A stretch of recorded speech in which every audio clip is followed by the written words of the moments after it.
الله أكبر الله أكبر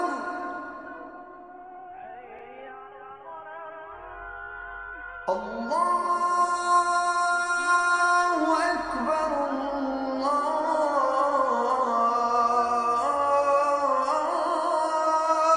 أكبر.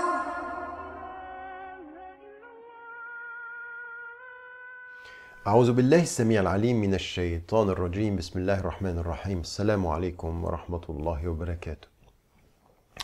We have been talking about many of the elements and the principles, as well as some of the situations that the Prophet, peace be upon him, went through and things that he needed to understand.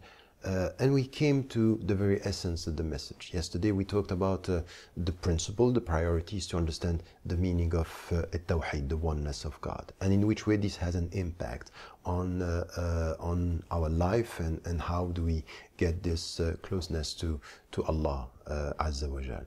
There is another priority, another point when it comes to the message of Islam that we need to understand is the status of the Quran, and we need to get this for three main reasons. The first one is when it comes to the message and when it comes to the status of the Quran is what we hear now with Orientalists and some people talking to us through interfaith dialogue and saying, oh, the status of the Quran is problematic because you think that this Quran is the very word of God. So there is this understanding that there is a problem in the status of the Quran itself.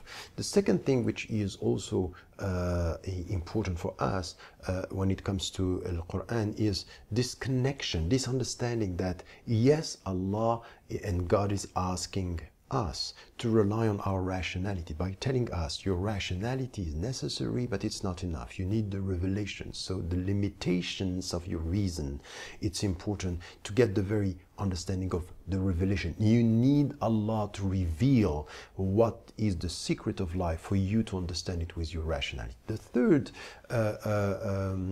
element here, which is important, is the fact that we are now fasting during Ramadan, and as we know, شهر رمضان الذي أنزل فيه القرآن. شهر Ramadan is the month of Ramadan in which the Quran was revealed. So this connection with the Quran, this شهر رمضان هو شهر القرآن. So the month of Ramadan is the month of the Quran, and this is through this dialogue with God, this communication with God, that we are experiencing the spiritual dimension of our fast and the way we are fasting. So let me come to the first point, where it's very important to get this, that for us this is the very word of God, and this was revealed as such. It doesn't mean that because it was revealed and it's an eternal book that we should not, or we don't have to interpret the text. So we need a temporal interpretation of the eternal text, the eternal revelation, and this is what was done by all the scholars through history.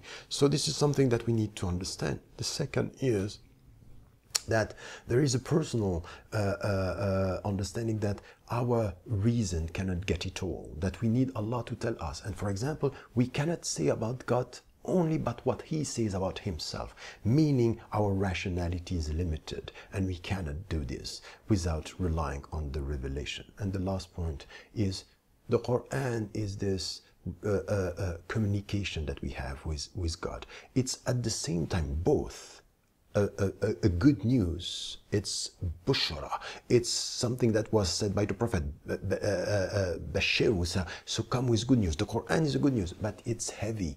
إِنَّا سَنُلْقِي عَلَيْكَ قَوْلًا ثَقِيلًا. We are going to send on you a text, something which is very heavy as to the responsibility that you have in life.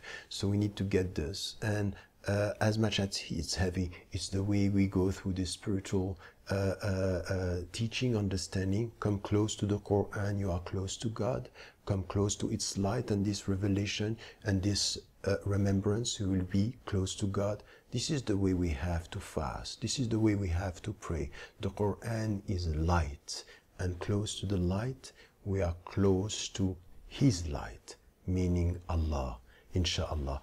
May Allah help us and never forget to tell the people you love that you love them. Wassalamu alaikum wa rahmatullahi wa barakatuh.